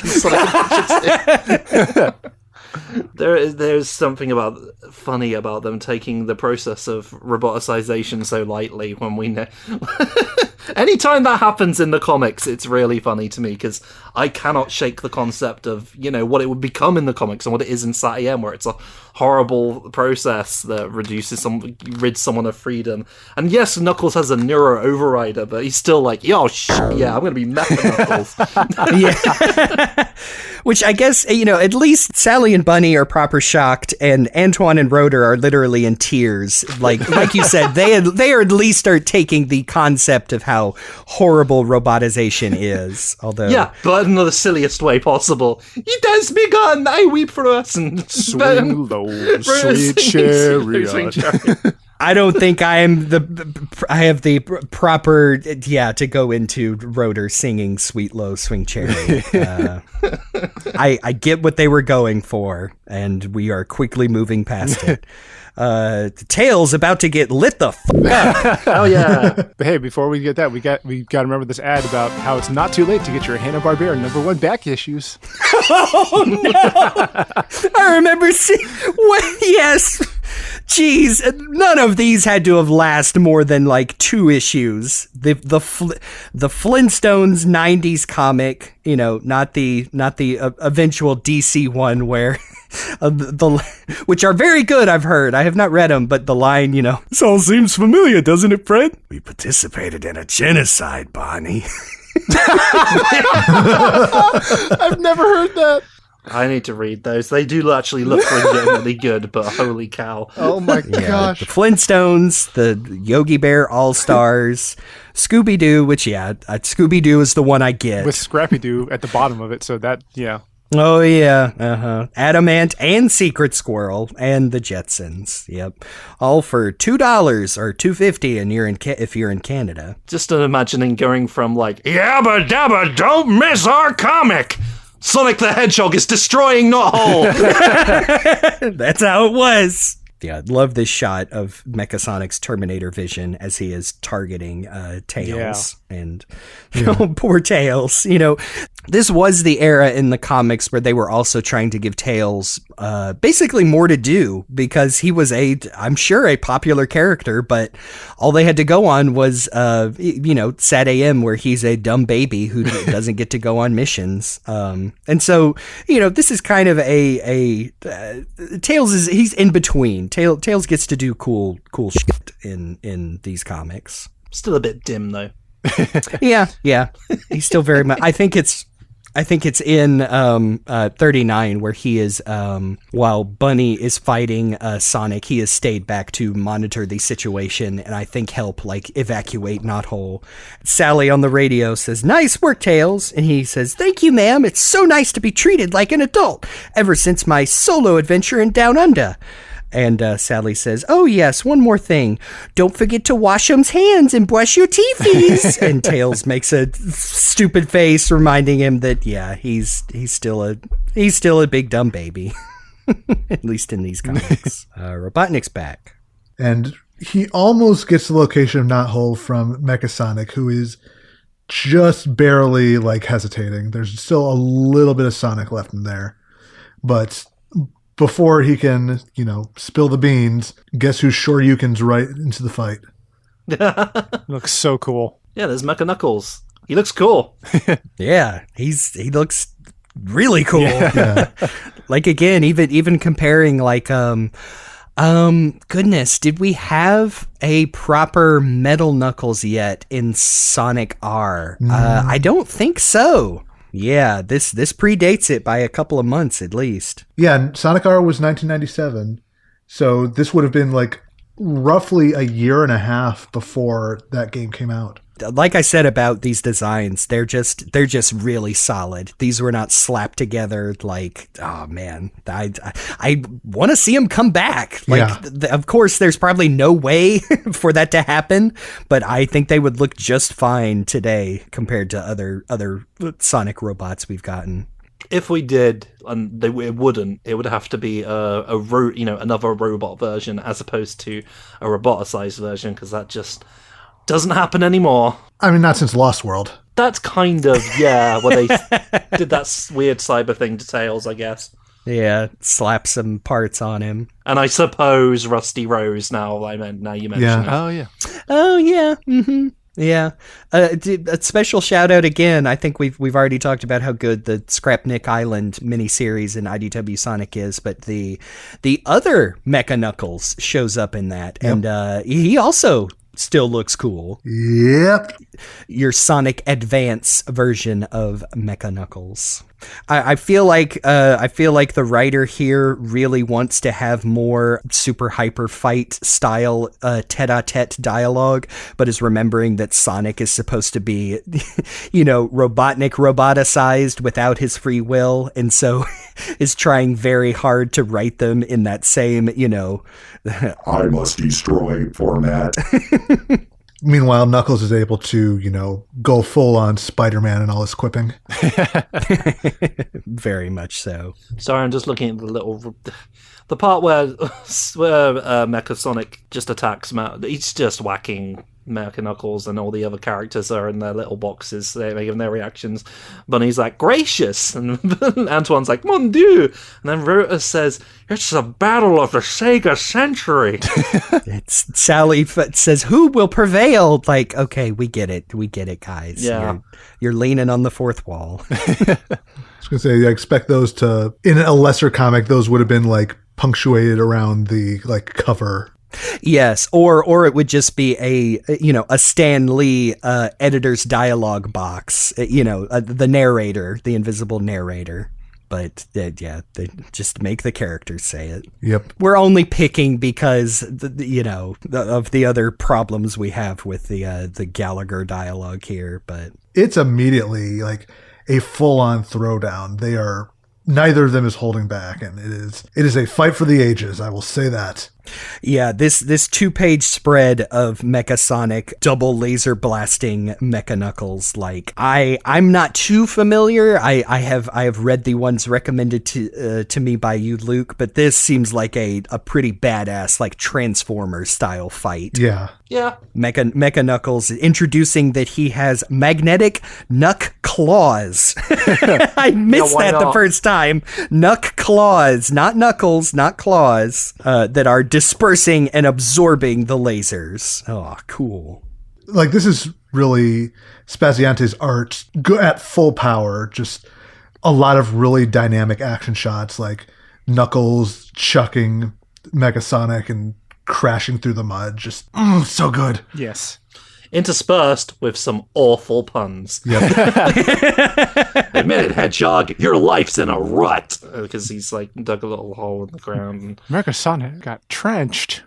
Fire in the hole. And this is where we get that line. I know I play Knuckles, but can someone else say this? Please. Mecha Knuckles flies into the corner and says, to paraphrase Hendrix, excuse me while I diss this guy. Even as a kid, I thought that was just bad. I mean, I might have asked my dad, who's Hendrix? Although no, because I don't think I actually owned this issue until much later. So I probably understood it and went, oh, fuck off. To paraphrase Hendrix, set the guitar on fire. Yeah. I mean, I don't know. It's just weird. We've already hashed it out. It's the fact that the books are in the middle of trying to be more serious, and so all of these weird jokes that make no sense on Planet Mobius just really stick out. But Mecha Sonic counterattacks Mecha Knuckles here and sends him careening into at a supersonic speeds into Robotnik's nuclear warhead stockpile, which could potentially take out more than just Robotropolis. That's a cool thing to have. I mean, I would say it's not inappropriate for Robotnik to have a nuclear stockpile, but it just seems like it comes out of nowhere. I'm pretty sure it hasn't been mentioned before. He hasn't ever brought up the idea of nuking those furries before, as far as I'm aware. So yeah, Knuckles gets chucked towards those warheads, but remember those magnet Knuckles? Yep, by reversing the polarity, easy out. I guess technically, if you're reversing the polarity of his magnets to attract instead of repel, then yeah, I guess that technically does actually work. But you are specifically talking about that is a go-to in a cartoon usually, where they just say, if I reverse the polarity on this doohickey, and it solves all the problems. Yeah. But since they're magnets, this is the one time where you could say reverse the polarity and it actually like works in context. So I gotta give them that. You're actually right, now you mention it. Hey, good for you, Mike Gallagher. Mecha Sonic ends up getting pulled in as well, and they both crash into the warheads and get blown up in a huge fiery nuclear explosion. To paraphrase Hendrix, excuse me while I diss this guy!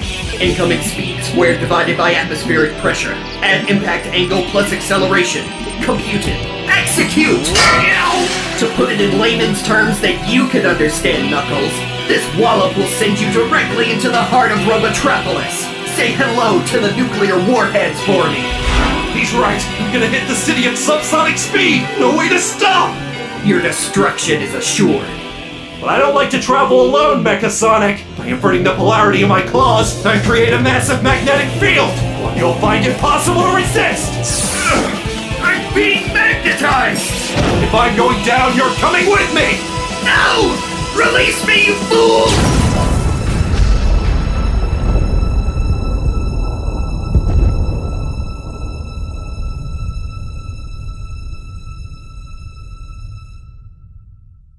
And yeah, end of comics. See you guys next week. Yep.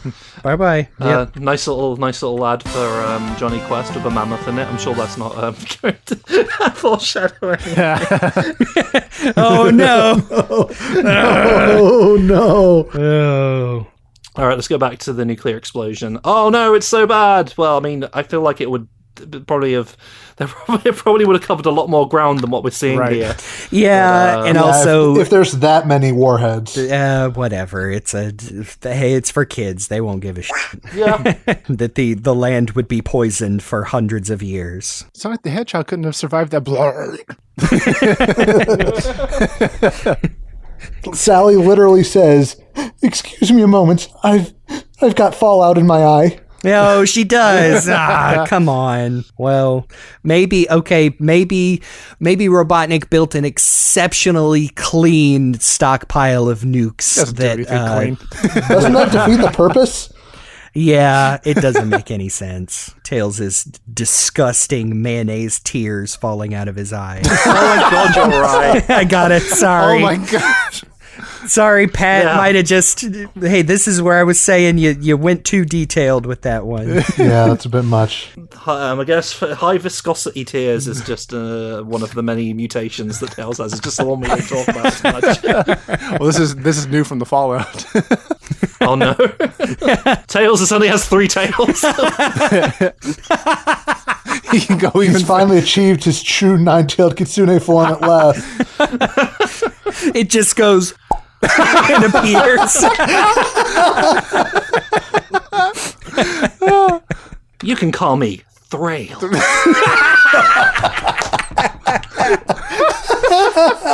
Get out of here. Oh my gosh. Oh, they would have though, wouldn't they? They would. You know, I know that was not the intention. I do actually appreciate the lovingly rendered Robotnik tummy as he is coming out of his bunker in the now destroyed Robotropolis. I love me a good Spaziante Robotnik jaw as well. Oh yeah, he's like a snake ready to eat a nest of eggs. Oh, the way his tongue coils is quite disgusting. Yeah. Yeah. I know what syllable would even require your tongue to do that. It's The only thing I can think of is like, My illustrious career. yeah, there you go. It looks like his tongue is like cocking like a gun just to say the L. If it were possible to roll your L's, then that's what would be happening, Illustrious. I guess. oh my goodness. Oh man. We are running into the same odd dissonance as we did in the Sonic CD special, where this dialogue would very much fit a funny Robotnik compared to the very dire and serious Sad AM Robotnik that we are seeing. Yeah. But he does look very silly in the next panel. His dopey mustache like drooping down. Yeah. As he spies Mecha Sonic in the rubble, who has somehow survived. But before he can make any evil plans on refurbishing him to get the location of Knothole, Mecha Knuckles gives the flying knee. Oh, no, it's a headbutt. No, you're right. It is a Oh, Excuse me. He even mentions it. yeah, that's Yeah. a headbutt. That's why they didn't release this comic in the UK. Oh man, I didn't get it. Yeah. Okay. Is that like a standards and practice thing I didn't get? That was a long-standing thing. Like I remember they had to edit a headbutt out of Attack of the Clones because they weren't allowed to show that in UK. Oh Oh, wow. I suppose we do have a bad habit of nutting people over here. Sorry, different meaning over here. That's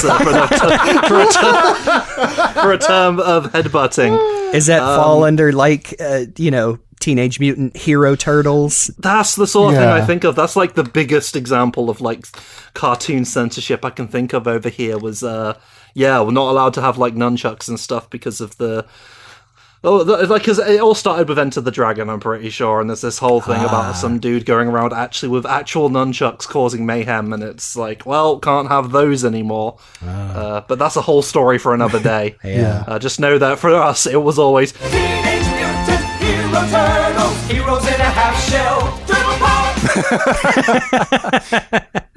can't have even the mention of ninjas. I'll have to add that to our show notes here. To get Yeah, some Mikey and his context. grappling hook. Yeah, I'm just going to skip over trying to come up with a joke about, imagine some horrible incident in reality happening and people taking actions, whether disillusioned or not, prevent that in the future. Anyway, God bless America. Also, God bless America, because Mecha Knuckles managed to survive because he was built using one of Robotnik's old roboticizers before he started using inferior foreign parts. I was gonna Oh mention yeah, this. that's another Jeez, really well. stupid, like, that one is literally just like, that was on the news at the time. Like, I kind of remember really? that. Oh yeah. Well, okay, I'm making big sweeping statements here, but this is also where you started to have like, did you know the MSG in Chinese food can make you sick? And that whole started. And so yes, the inferior foreign parts was definitely caught up in that whole, I don't even know what you call it. It was some horse shit is what it was, but So where were they from, Knuckles? yeah. What it doesn't even make sense in context. There is no like Tails literally just had a mini series where he went down to the other side of the planet and down under, Mobian, Australia, where Robotnik is farming out parts and his combots, and it's really stupid. It's another really bad joke that doesn't make any sense. Like the fact that Knuckles would take exception to something to being foreign parts. Like he's literally from another island. Yeah. He's from a floating one, in fact. Well, what are these foreign parts? Everywhere that's not the floating island, Knuckles. Yeah. I know you got it in for those landlubbers, but... Oh, whatever. You could make some great jokes if I could actually remember the names of any of these Archie locations that represent real life ones. But no. I don't know. No, I can't be expected to do that. Sandblast City. I think that's the only other one I can pull out of my brain. I think they were also a bunch of racists there, too. Now that I think about it. That's a recurring thing in Archie, let's be real. Yeah. Shame about all the racism, but all the robot fights were cool. Yeah. So, Mecha Knuckles carries Mecha Sonic back to the Freedom Fighters.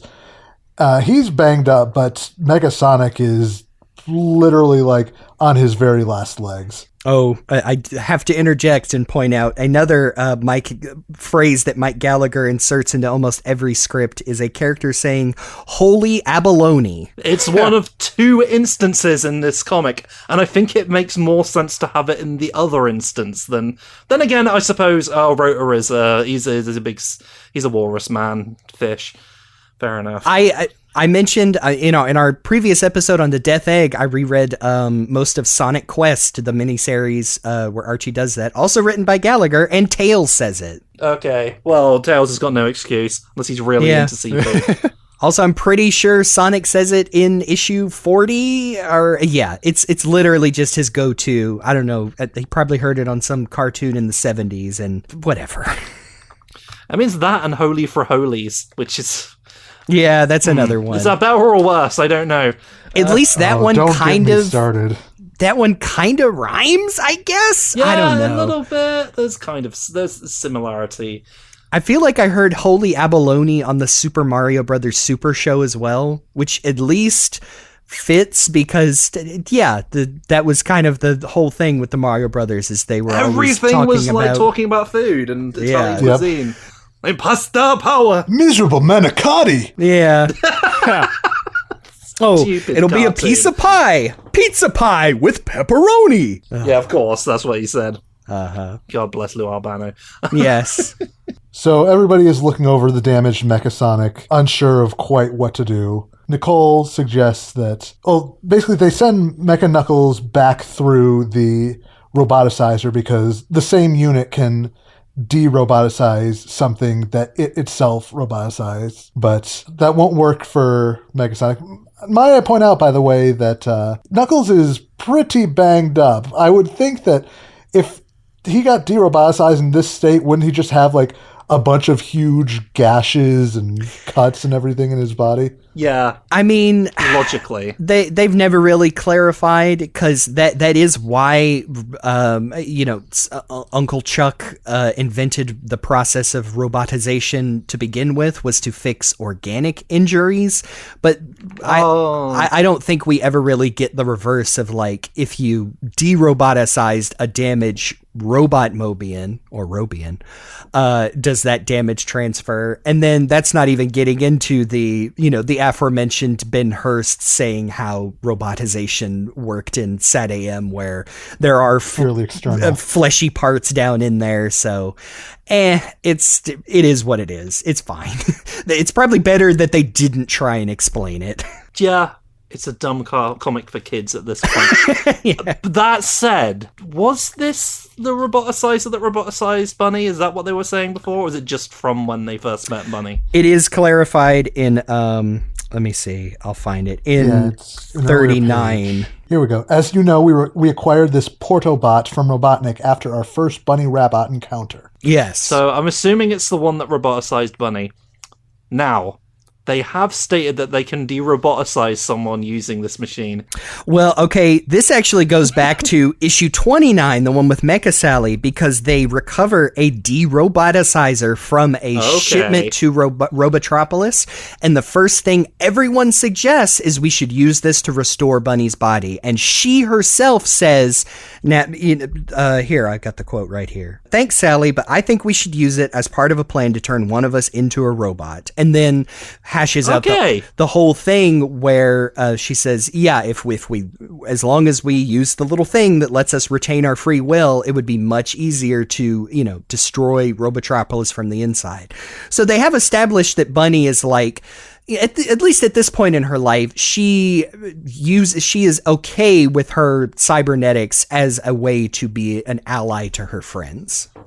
So that's consistent writing. Yeah, good for them. Oh, I feel weird about that. Well, that ruins my whole point, but that would have been funny. Yeah, I'll say it again. I mean, good on Gallagher, because he did not write issue 29. So, hey, can you imagine it? Different writers actually reading the work of their co-workers. We're shitting on Ken Penders again. As we all want to do. I will say another positive thing. It's very sappy, and I do appreciate the another view from Mecha Sonic, his Terminator vision, where Sally realizes that Sonic is still in there, and it's a cute panel of her getting a little teary eyed, and it's just really nice. It's a nicely drawn front facing Sally. That's pretty hard to do. Yeah, it's true. So Knuckles goes back into the roboticizer, makes a very confusing reference to the song Mustang Sally for some reason. Oh, God. I was wondering what that was. I had no idea.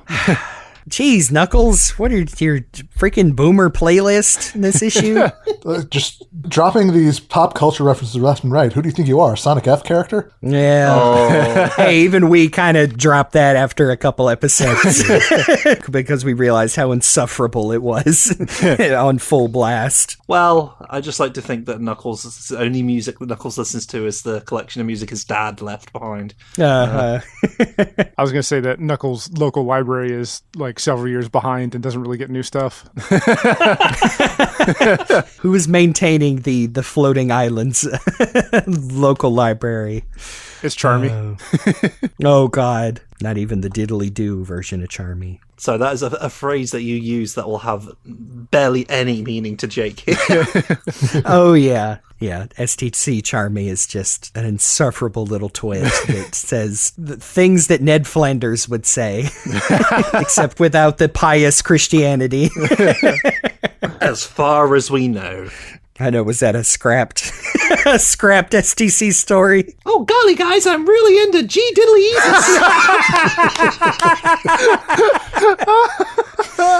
Oh, man. Gosh. Oh, this is how I know we're getting towards the end here. We are wrapping up, I think. Yeah. Oh, yeah, we're doing it, aren't we? I mean, Nicole pretty much saves the day here, as poor Mecha Sonic is waiting to die. Nicole reminds us that Sonic went through a little journey when he got his 1 billionth ring back in the now classic Sonic number 35. As it's it is that? Uh-huh. Just like how my breakfast today was classic now.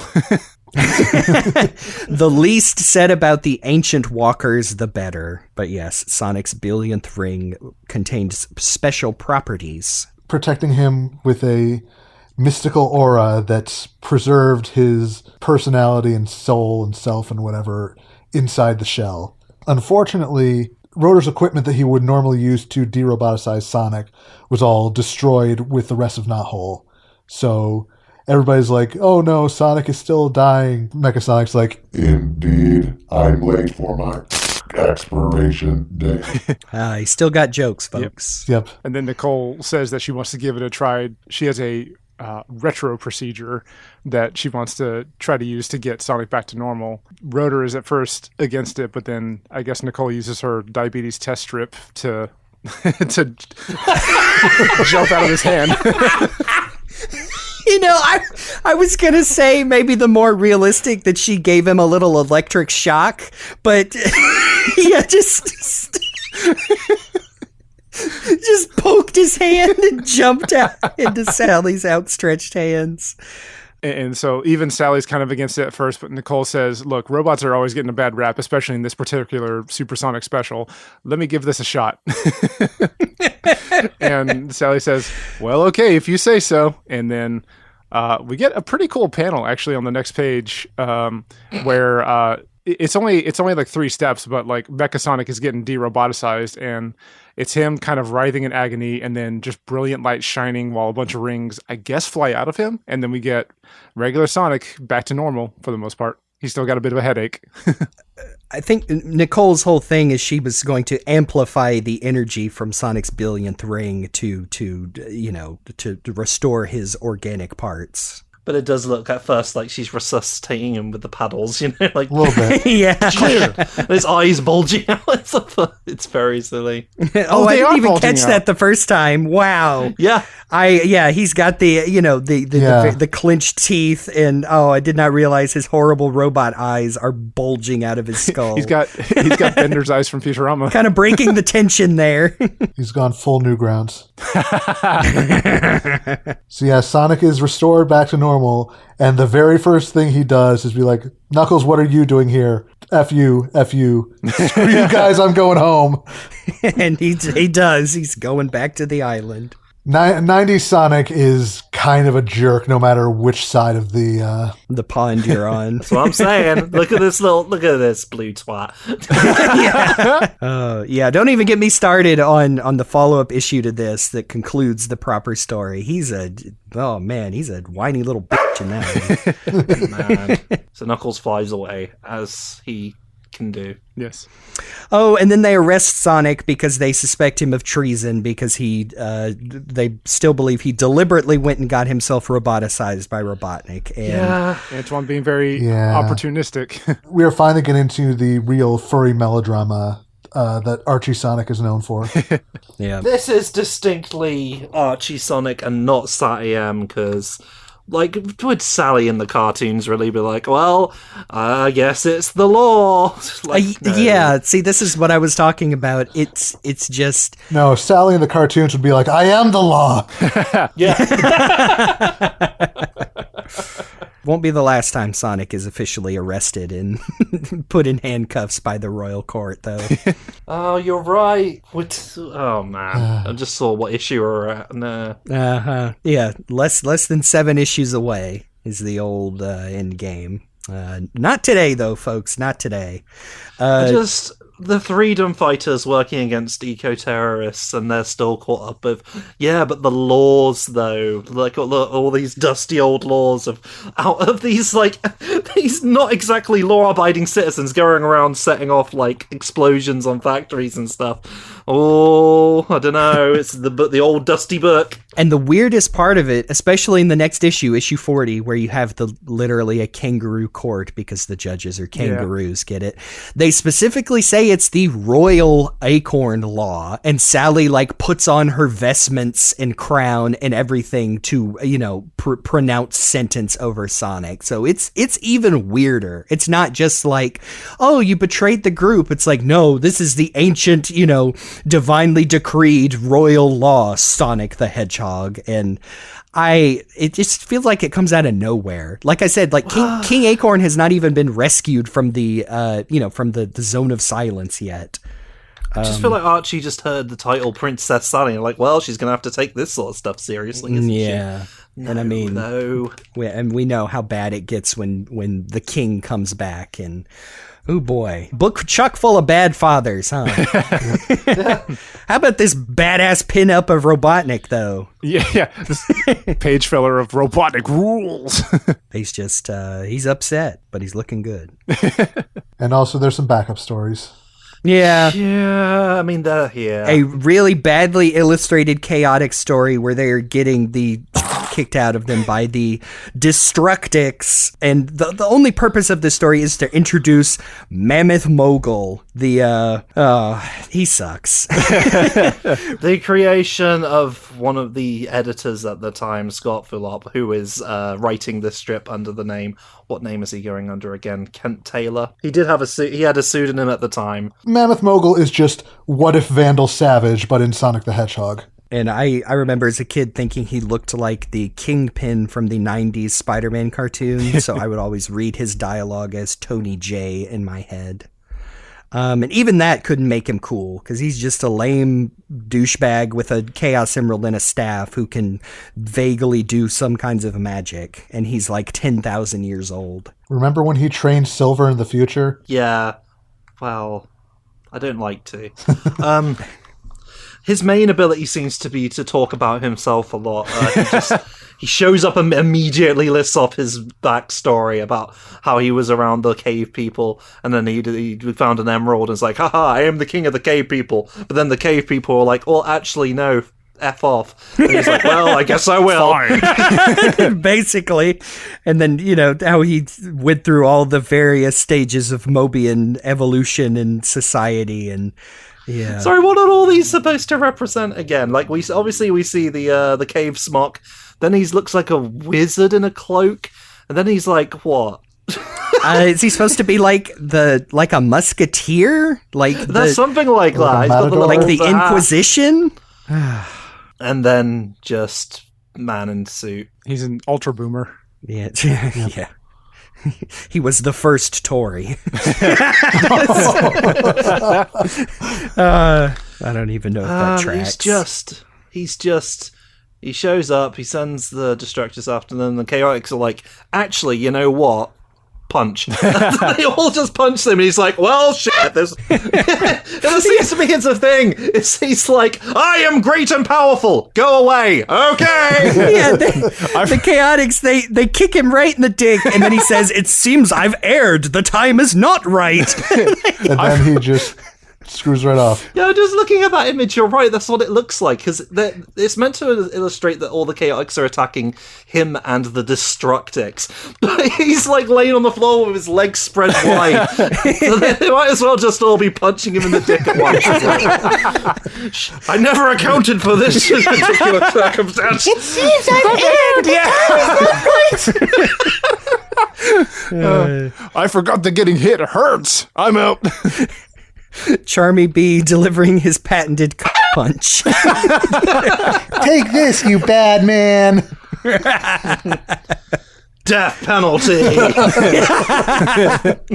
Right in the diddly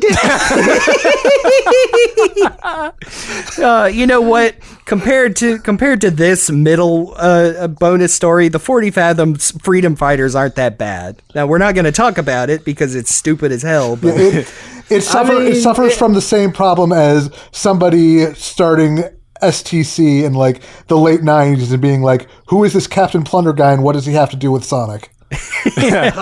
I like, technically you're right, but how dare you compare Captain Plunder to these guys?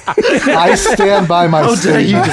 dare you paint Captain Plunder with the same brush as the 40 Fathoms Freedom Fighters, Ray, Bivalve, Bottlenose, PB Jellyfish. Search your feelings. You know it to be true.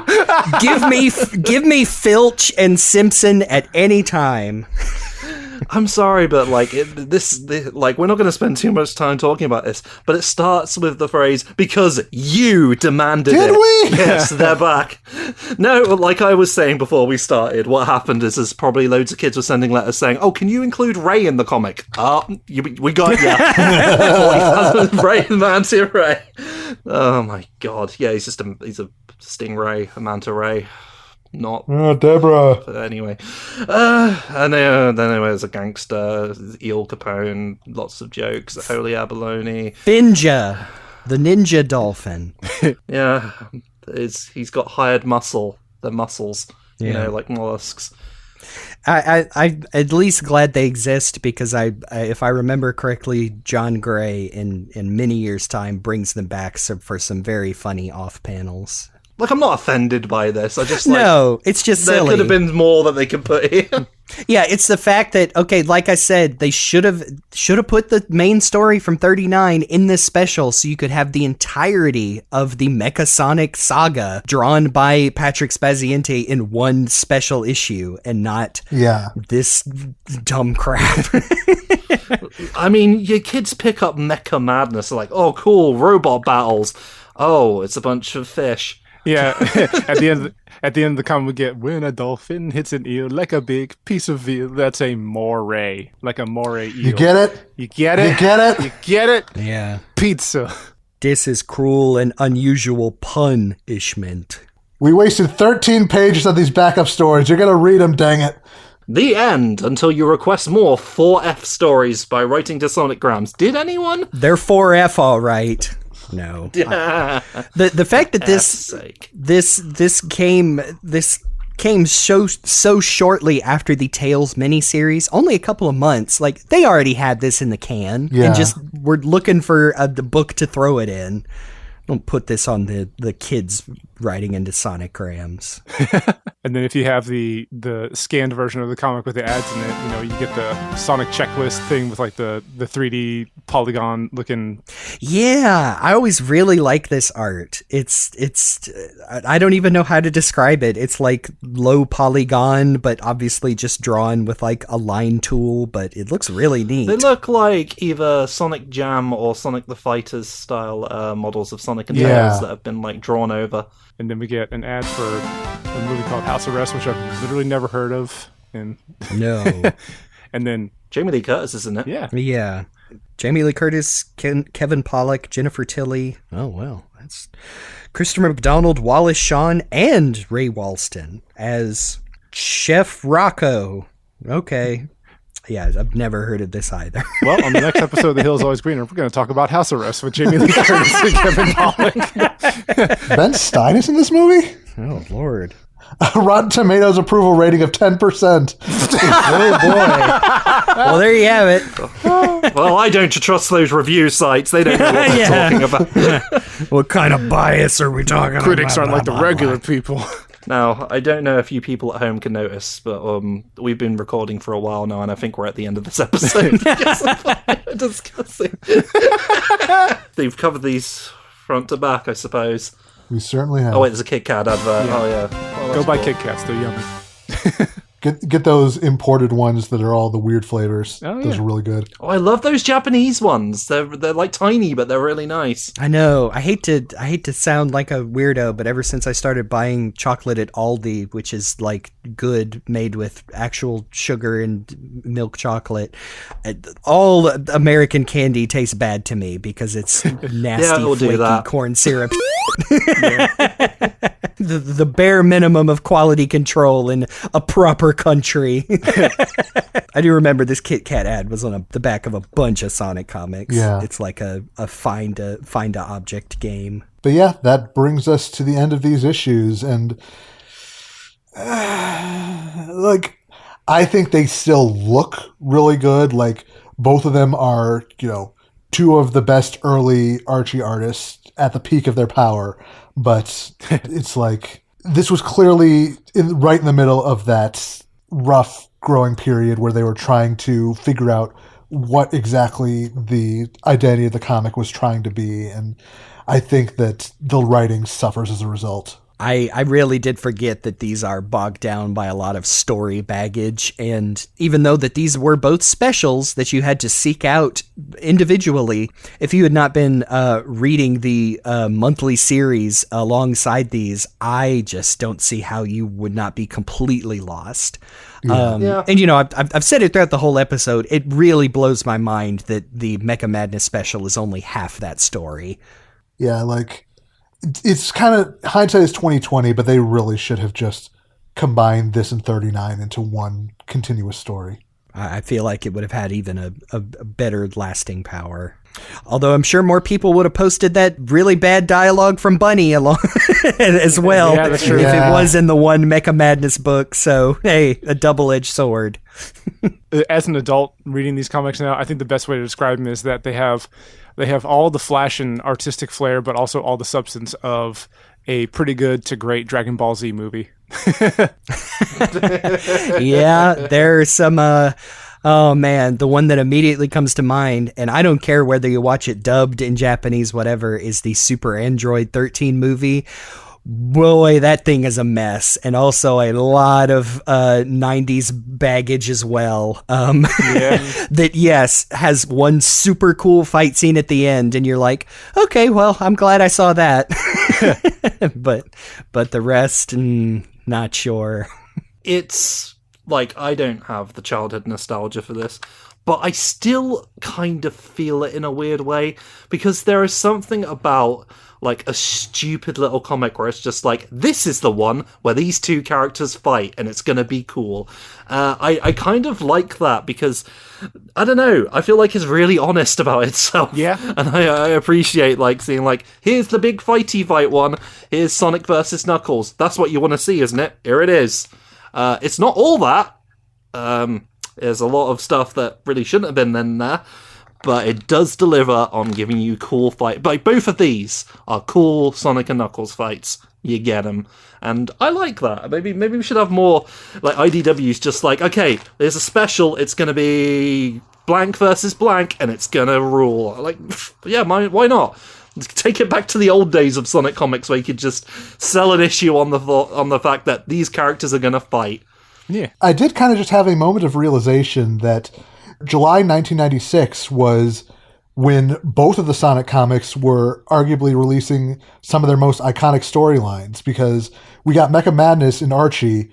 June 1996 was Running Wild Part 3. Oh my goodness. Wow. That's going to have no significance for Jake whatsoever.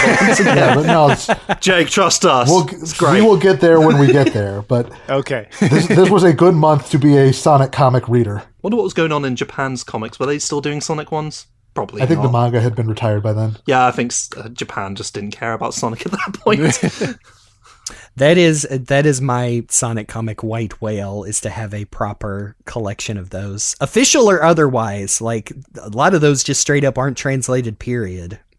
We will definitely get around to the manga, because I have ideas of where we can find some of that stuff, and I will do my best to track it down so we can do a deep dive on all about Nikki and Hedgehog Town and all that other weird stuff.